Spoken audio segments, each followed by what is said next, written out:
Good evening and good night, guys. My name is Mikael Napaport, and tonight I'm your host for NXT's Fast Forward. The good news is that we had more good things happen this week than last week. The bad news is the bad still outweighed the good. The other good news is I only almost fell asleep 3 times this week as opposed to the 5 from last week. Well, my mom always said to give the bad news first, so I'll go over everything that happened that I felt was boring or unnecessary. I have here a little list, so please don't be alarmed if you see me looking every way but the camera. First things first, we had a very bland match between Imperium and Diamond Mine. It wasn't bad, it was just kind of boring, and I still can't get used to calling that man Gunther. I don't like it. We also had a match between Saray and a Kayla Inlay, which Saray went on to win. I don't know these people, and I almost fell asleep. Also, Carmelo Hayes and Cameron Grimes had an in-ring promo going on. It was very lukewarm.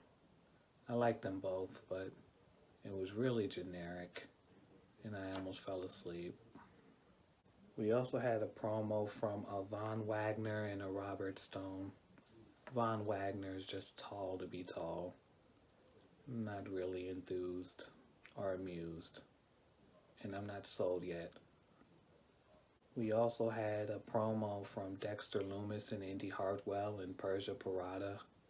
I don't think they're using Dexter Lumis in the correct way, especially for a star that I think could break out and be something really big. So that kind of sucks.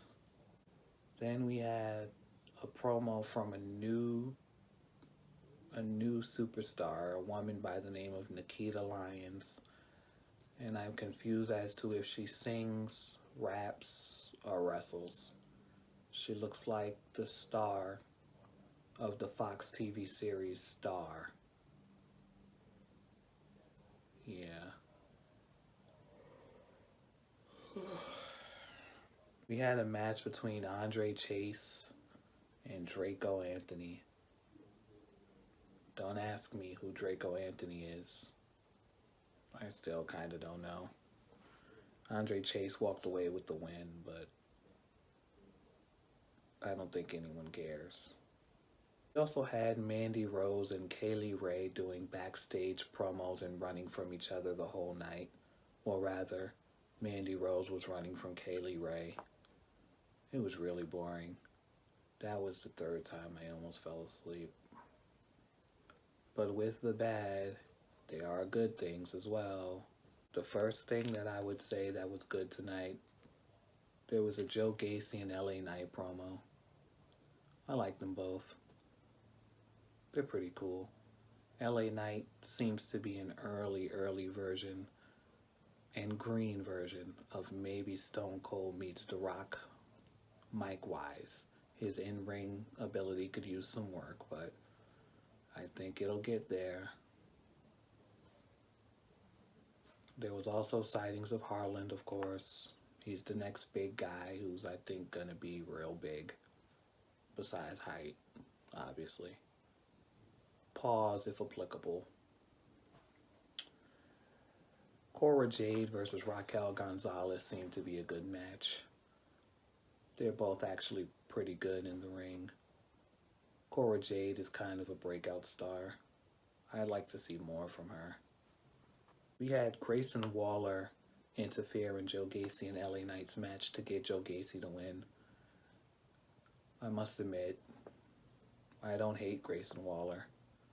He has a new heater or manager by the name of Sangha, and he's going to debut next week when he fights LA Knight.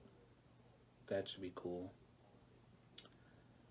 I met a superstar by the name of Wendy Chu, who looks really comfortable. I aspire. Last but not least, a highlight for me was former NXT champion Tommaso Ciampa doing the Macarena during his match. I'm one cool dancer. Oh yeah, Tommaso Ciampa had a match. Him and Bron Breaker were a tag team against Legado del Fantasma. And of course the champion won because champions win. Unless you're Big E. I guess that's all. I'm gonna go to bed now. You guys have a great night. Like, comment, and subscribe. Mark it down.